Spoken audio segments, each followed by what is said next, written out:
कोल्हापूर म्हटलं की तांबडा पांढरा रस्सा हा ठरलेलाच।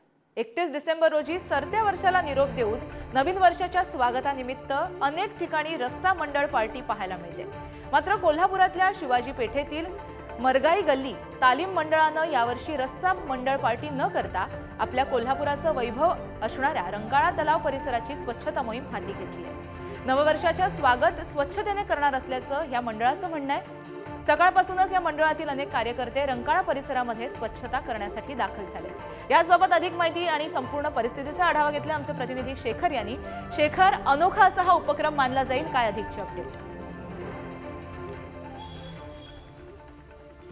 गार्गी, नक्कीच हा अनोखा उपक्रम आहे। खरं तर आज 31 डिसेंबर निमित्तानं अनेक कोल्हापूरकर जे आहेत ते रस्सा मंडळाचे नियोजनात सकाळपासूनच पाहायला मिळतात। अनेक मटन मार्केटमध्ये गर्दी पाहायला मिळते। मात्र कोल्हापुरातल्या शिवाजी पेठेतील मरगाई गल्ली तालीम मंडळाचे सगळे कार्यकर्ते पाहताय सकाळपासूनच कोल्हापूरचं जे वैभव आहे रंकाळा तलाव, त्याच रंकाळा तलावाच्या बाजूला जे पूर्ण परिसर आहे तो परिसर स्वच्छ करण्याची मोहीम जी आहे ती सकाळपासून यांनी हाती घेतलेली आहे। माझ्या बाजूला दाखवतो हे रंकाळा तलाव आहे आणि त्याच रंकाळा तलावाच्या बाजूनं पदपथ आहे आणि त्याच ठिकाणी मोठ्या प्रमाणात स्वच्छता मोहीम जी आहे ती या सगळ्या तरुणांनी येथल्या मंडळाच्या कार्यकर्त्यांनी हाती घेतली होती आणि आपण पाहू शकता या दृश्यांमध्ये अनेक खरं तर दारूच्या बाटल्या देखील यांना मोठ्या प्रमाणात या परिसरामध्ये पाहायला मिळाल्या आणि तेच या ठिकाणी स्वच्छतेच्या माध्यमातून आज आगळ्या वेगळ्या पद्धतीने 31 डिसेंबर साजरा करताना पाहायला मिळते। काही कार्यकर्ते देखील आहेत, पदाधिकारी आहेत।